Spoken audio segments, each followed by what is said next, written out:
오늘 요한에 대해서 좀 살펴볼 겁니다. 요한은 12제자 중에 가장 오래 마지막까지 살아서 사명을 감당했던 그런 제자였습니다.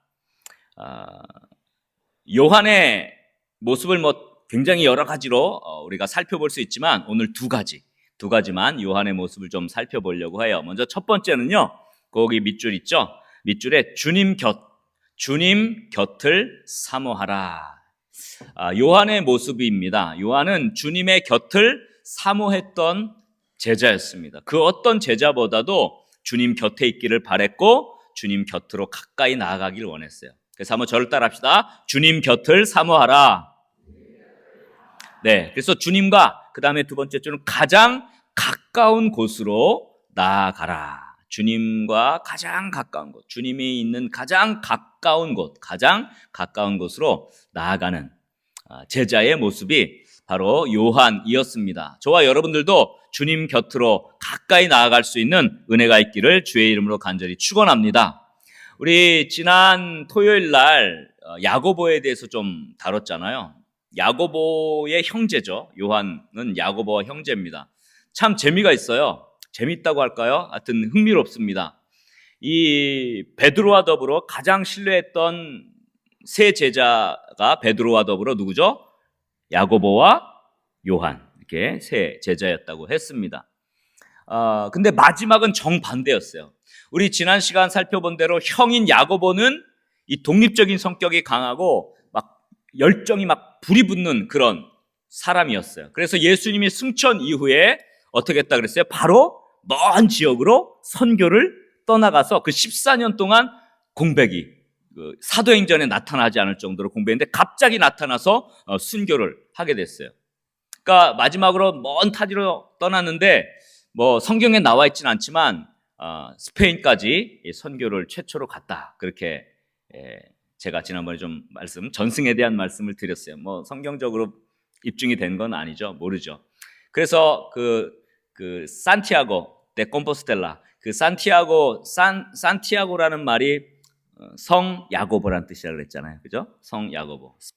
스페니쉬로 산티아고가 성 야고보인데, 산티아고라는 그 도시들이 많이 있잖아요. 야고보에 대한 부분인데, 그 스페인에 가면 산티아고 데 콤포스텔라, 거기에 야고보의 그 유해가 묻혀 있다고 해서 많은 사람들이 멀리까지 선교간 야고보를 기리기 위해서 그 길을 걷는데, 야고보의 별명이 뭐라 그랬어요?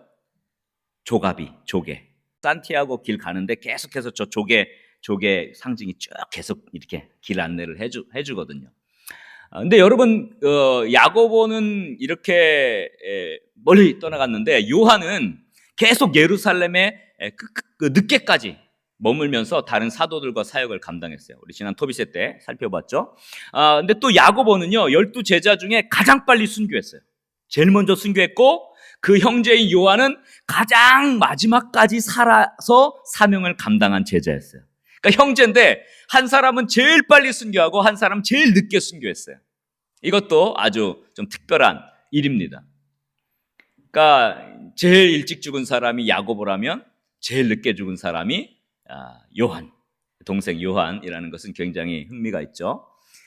요한은 예수님 곁에 가장 가까이 가려고 노력했던 사람이었습니다. 실제적으로 오늘 본문에도 보면 예수님의 품에, 최후의 만찬에 예수님의 품에 의지했다, 품에 기댔다, 이렇게 표현될 정도로 예수님 곁에 아주 가까이 찰싹 달라붙어 있었던 그런 사람이 바로 요한이었어요. 오늘 요한복음 21장 20절에 보면 이렇게 말씀했죠. 베드로가 돌이켜, 오늘 제가 굵은 글씨로 되어 있죠. 베드로가 돌이켜 예수께서 사랑하시는 그 제자가 따르는 것을 보니 그는 만찬석에서 어떻게 했어요? 예수의 품에 의지하여 주님을 파는 자가 누구오니까 묻던 자더라. 이렇게 오늘 성경이 기록하고 있어요. 그러니까 예수님 품에 가까이 갔어요. 그러니까 요한은 어떻게든지 예수님 곁에 가려고 그랬어요. 저는 이 모습을 우리가 좀 본받았으면 좋겠고요.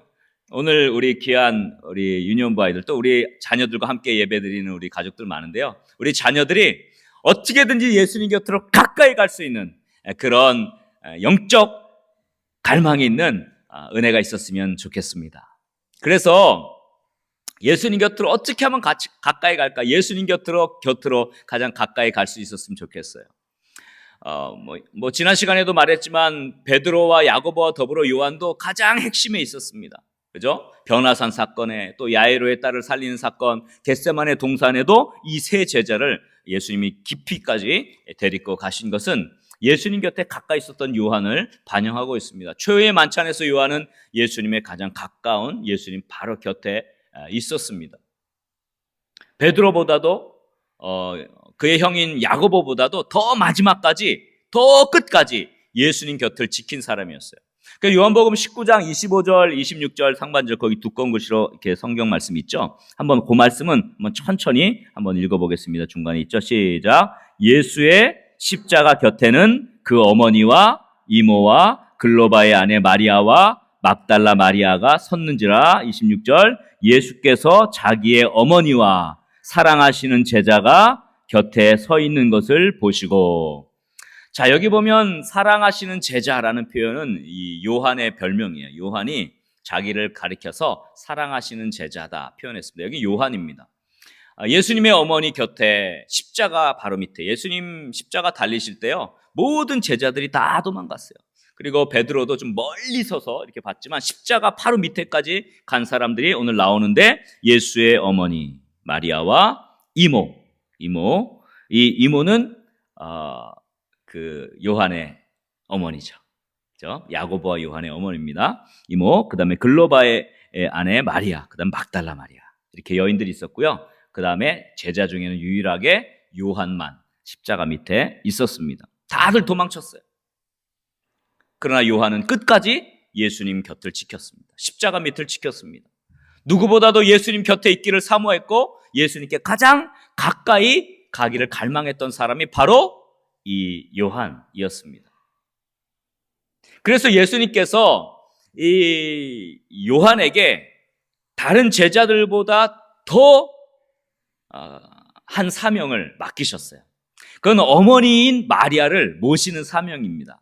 요한복음 19장 26절 이제 하반절 27절 이어지는 그 십자가 밑에서 이어지는 내용인데요. 거기 굵은 글씨로 되어 있죠. 한번 우리 다 같이 읽겠습니다. 자기 어머니께 말씀하시되 여자여 보소서 아들이니이다 하시고, 27절 또 그 제자에게 이르시되 보라 내 어머니라 하신대 그때부터 그 제자가 자기 집에 모시니라. 예수님의 어머니를 부탁합니다. 보라 내 어머니라.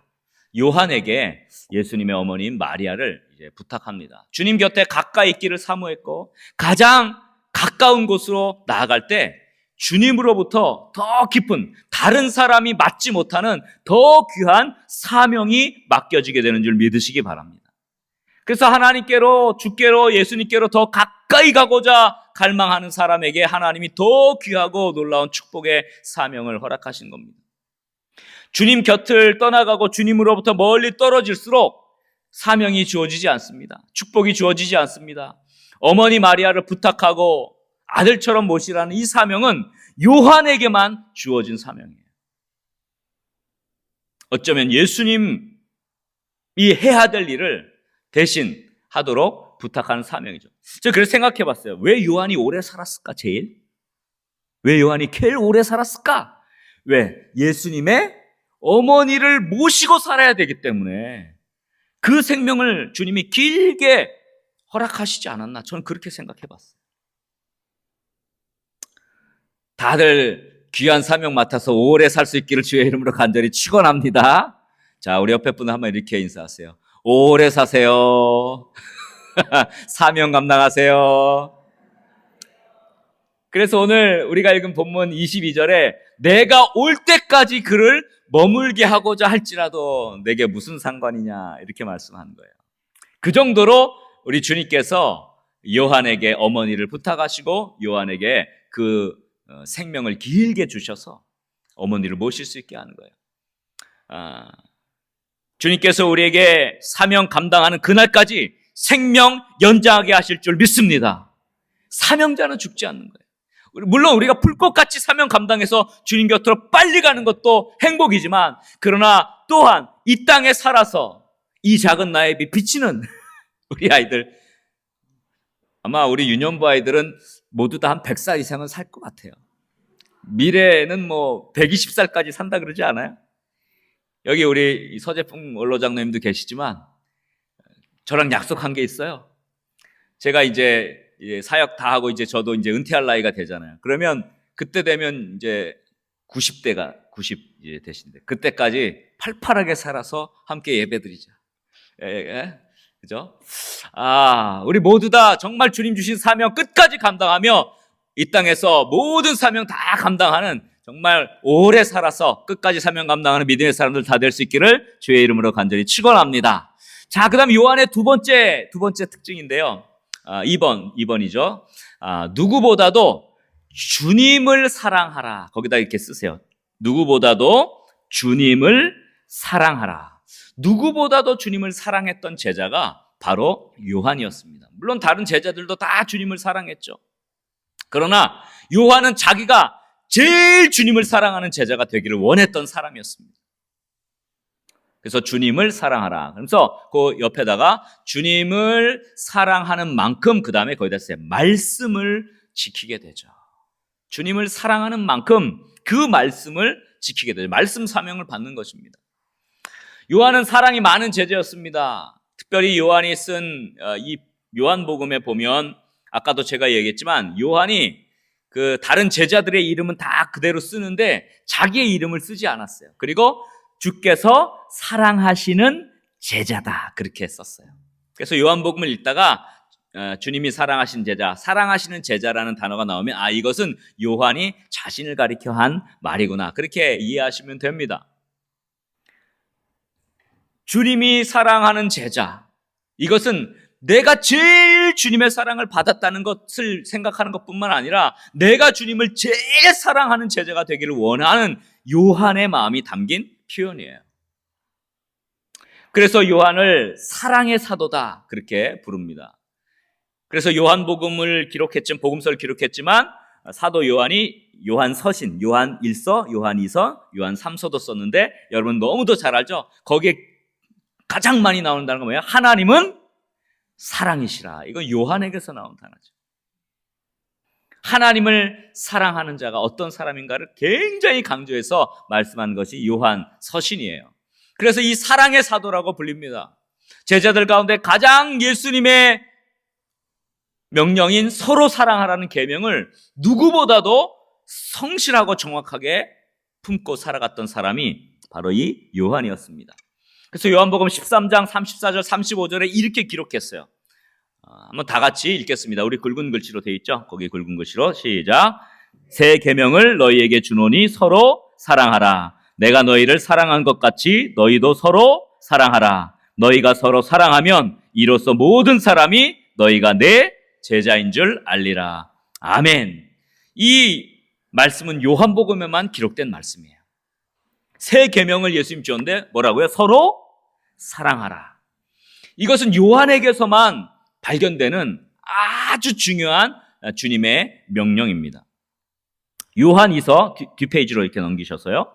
요한이서 1장 5절 말씀도 있죠. 한번 다 같이 읽겠습니다. 부녀여 내가 이제 내게 구하노니 서로 사랑하자. 이는 새 계명같이 내게 쓰는 것이 아니요 처음부터 우리가 가진 것이라. 그래서 요한 서신에도 서로 사랑하자. 이 새 계명 이것은 처음부터 우리에게 있었던 것이다. 이렇게 다시 한번 강조하고 있는 겁니다. 요한은 주님을 너무 사랑했어요. 그러니까 그 주님을 사랑하는 만큼 그의 계명, 말씀을 붙잡았던 것입니다. 말씀을 품고 한시도 잊을 수 없었던 것입니다. 계속된 이 사랑의 이 강조가 주님을 사랑한 요한의 마음, 그 사랑했던 주님의 그 말씀을 붙잡게 한 거예요. 지키게 한 겁니다. 그래서 저는 왜 요한이 마지막 그 부활 승천하시고 영광 가운데 계신 주님을 만나서 반모섬에서 계시록을 쓸 수 있었는지를 제가 알게 된 거예요. 여러분 주님을 사랑하는 자에게 주님이 만나주시는 줄 믿으시기 바랍니다. 여러분 주님을 사랑하는 자에게 주님께서 그 말씀을 들려주시는 줄 믿으시기 바랍니다. 그래서 다른 제자들보다도 이 요한이 이 계시록을 마지막 말씀을 받게 된 거라고 저는 그렇게 생각했어요. 그래서 여러분 오늘 요한의 이 두 가지의 특징을 가지고 여러분들이 좀 영적으로 회복되기를 소원해요. 가장 주님 곁을 사모하는, 주님께 가장 가까이 나기를 사모하는 마음으로 여러분 살아간다면 하나님께서 여러분을 정말 가장 오랫동안 살게 하셔서 사명 끝까지 감당하게 하실 줄 믿습니다. 또 여러분이 주님을 더 사랑하면 사랑하는 만큼 하나님께서 여러분을 만나주시고 여러분에게 말씀을 허락하시는 줄 믿으시기 바랍니다. 끝까지 주님 곁을 지키고 뜨겁게 주님을 사랑하는 저 여러분 될 수 있기를 간절히 소원합니다. 그 결론 읽기 전에 그 요한에 관한 전승, 제가 이제 전승, 성경에는 많이 다뤄지지 않으니까 이 제자들에 대한 이야기가, 그래서 초대교회에 있었던 그 전승들을 조금 나눕니다. 성경 이야기는 아니지만 뭐 이런 정도의 내용을 함께 나누면 좋겠죠. 요한은 그 예수님 어머니인 마리아가 돌아가실 때까지 어머니처럼 모시고 살았다고 합니다. 그 예루살렘에 처음에서 살았는데 예루살렘에서 어머니를 모시고 살다가 에베소로 이주해서 어머니를 그러니까 예수님의 어머니죠. 예수님의 어머니 마리아를 에베소에서 모시고 거기서 지내다가 마리아가 거기에서 이제 죽었다는 전승이 가장 초대교회의 전승이고요. 가장 인정받는 전승이에요. 지금도 에베소는 터키에 있습니다. 터키 다녀오신 분들 계시죠? 터키 가면 그 에베소 셀주크라는 그 지역인데 가면 지금도 마리아의 집이 그 순례지로 남아 있어요. 제가 이제 터키 갔을 때 사진. 요게 마리아의 집이거든요. 이렇게 마리아의 집이고요. 다음 사진. 이렇게 사람들이 쭉 줄을 서서 마리아의 집에 들어가고, 다음 사진. 여기 이제 초를 켜서 이렇게 초를 쭉 켜고 마리아를 이제 생각하고, 지금 뭐 사진 다 나오진 않지만 거기다 이렇게 또 막 벽에다가 막 하얀색 쪽지를 이렇게 붙인 뭐 그런 것도 있긴 해요. 뭐 그런 것들 그냥 이렇게 사람들이 하는 거니까. 하지만 마리아 집이 있어요. 순례지로 지금도 남아 있습니다. 초대교회의 고대 전승에 따르면 마리아를 에베소로 모시고 요한이 에베소에서 끝까지 사명을 감당했고요. 그래서 이제 그 사도들 바로 다음 세대의 교부들이 있어요. 이레니우스, 뭐 폴리캅 이런 교부들이 있는데, 폴리캅은 사도 요한의 제자입니다. 사도 요한의 제자고 순교로 여러분 잘 알죠? 지금도 그 폴리캅 순교 교회가 그 서머나에 가면 있는데요. 그 동시대 사람인 이레니우스가 사도 요한에 대해서 많이 언급을 했고, 그 폴리캅과 친분이 있었어요. 그래서 사도 요한이 에베소에서 사역했다는 것에 대해서 많이 기록을 남겼어요. 그러니까 뭐 성경에는 나와 있지 않지만 뭐 거의 초대교회 가장 그 요한, 살아있는 요한을 봤던 사람들이 쓴 기록에 따르면 이 요한은 에베소에서 끝까지 복음을 전하고 많은 지역에 교회를 세웠다고 합니다. 그래서 요한이 에베소에서 마지막까지 사역한 것은 의심의 여지가 없습니다. 이건 누구도 인정하는 그런 전승이에요. 요한이 이 도미티아누스라는 황제가 이제 박해를 많이 해서 기독교인들을 박해했거든요. 그래서 요한도 그 반모섬으로 유배를 갔습니다. 그래서 여러분 그 에베소 지역 그 그리스 섬들을 가게 되면 그 중에 하나의 섬이 반모라는 섬인데요. 그 반모섬에 가면 지금도 그 사진을 제가 오늘 안 가졌네. 그 반모섬에 가면 그 사도 요한 수도원이 있고 그 위로 더 올라가면 요한이 계시록을 쓴 동굴이 있어요. 그 동굴이 있고 거기 가보면 아주 이렇게 낮고 좁은 동굴인데 거기 요한이 몸이 너무 안 좋아서 이게 손을 받치고 일어났던 뭐 자리라든지 뭐 이런 것들이 아직도 그대로 남아 있어요. 그 안에서는 뭐 사진을 찍지 못하게 되어 있습니다만은 그래서 그곳에서 이제 계시록을 썼죠. 계시록을 쓰고요. 그 도미티안 황제가 이제 너무 폭정을 저질러서 도미티안 황제가 사형을 당하게 되고요. 폭정이 그치면서 요한도 풀려나서 다시 반모섬에서 에베소로 다시 돌아와서 마지막 복음을 전하면서 교회를 많이 세웠다고 해요. 요한의 경우는 예수님 순환 이후에 68년, 약 100년 전, 주후 100년으로 보는데요. 요한의 나이는 아마 90세가 넘었을 것으로 추정이 됩니다. 나이는 정확히 몰라요. 그런데 이 에베소에서 죽어서 에베소에서 묻히게 됐고요. 지금도 그 에베소에 가면 사도 요한의 사도 요한을 기리는 옛 그 사도 요한 교회가 있고요. 사도 요한의 무덤이 있습니다.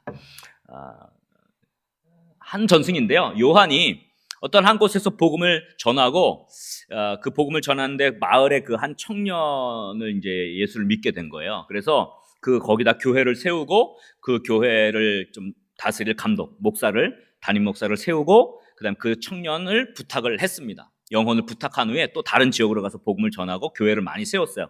그런데 그 요한이 복음을 전한 청년이 이제 신앙교육을 받고 세례를 받고 또 이렇게 교회를 잘 섬기다가 후에 안 좋은 무리들하고 어울려서, 강도 무리들하고 어울려서 교회를 떠나게 되었다고 합니다. 오랜 후에 요한이 복음을 전하다가 다시 그 교회를 방문하게 됐다고 해요. 그래서 그때 자기가 세웠던 감독, 그 목사죠, 그 담임 목사에게 이렇게 말했다고 해요. 그대가 관할하는 온 교회가 보는 앞에서 성도들 다 불러 모아놓고, 그렇게 불러 모아놓고, 그대가 관할하는 이 온 교회가 보는 앞에서 나와 그리스도가 그대에게 위탁한 예금을 가져오십시오. 이렇게 말했다고요. 아니, 사도 요한과 그리스도가 위탁한 예금이 돈 맡은 적이 없는데 어리둥절했다고 합니다. 그러니까 사도 요한이 내가 전에 그대에게 맡긴 그 한 형제의 영혼을 말하는 것입니다. 근데 그 청년이 어떻게 됐어요? 떠나 가버렸잖아요. 요한이 굉장히 슬퍼했다고 합니다. 여러분, 우리에게 맡겨진 그 영혼, 이 영혼은 그리스도께서 우리에게 맡기신 위탁과도 같은 거예요. 요한은 그걸 알았어요. 그래서 그 얘기를 듣고 그 강도들이 모여있는 사람을 죽이기도 하고 막 그러잖아요. 그 소굴로 요한이 직접 그 노고를 이끌고 갔다고 합니다. 거기에서 눈물로 애원하고 간구하고 기도해서 그 청년을 다시 회개시키고 그 청년을 데리고 내려왔다는 그런 전승이 있어요. 그러니까 마지막 한 영혼까지 끝까지 회복시키는 요한의 모습이 굉장히 그 지역에 큰 감명이 되었다고 합니다. 요한의 말년에는 몸이 많이 상해서 이 제자들의 팔에 의지해서 제자들이 업고 다니고 안고 다니고 그랬다고 해요. 너무 몸이 힘들어가지고. 그 노년에 접어들어서 교회에서 전하는 말씀이 늘 그거였대요. 하나님의 어린 양들이여 서로 사랑하십시오. 이 말만 계속 설교했대요. 너무 똑같은 설교만 계속하니까 너무 피곤해진 이 제자들이 요한에게 선생님 왜 항상 이 말씀만 반복해서 되풀이 하십니까? 그렇게 물어보니까 요한이 그것이 주님의 명령이기 때문입니다. 그리고 이 말씀만 온전히 준행한다면 그것으로 충분합니다. 그렇게 얘기했다고 합니다. 여러분, 서로 사랑하라는 계명만 지킨다면 그것으로 모든 주님의 명령을 지키게 된 줄 믿으시기 바랍니다. 이러한 요한의 모습은 우리들에게 영적 도전을 줍니다. 결론으로 올라가 봅시다.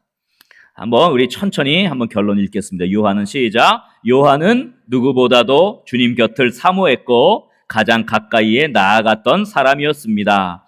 결국 예수님의 어머니를 모시고 아들 역할을 할 정도로 예수님과 가까운 삶을 살았습니다.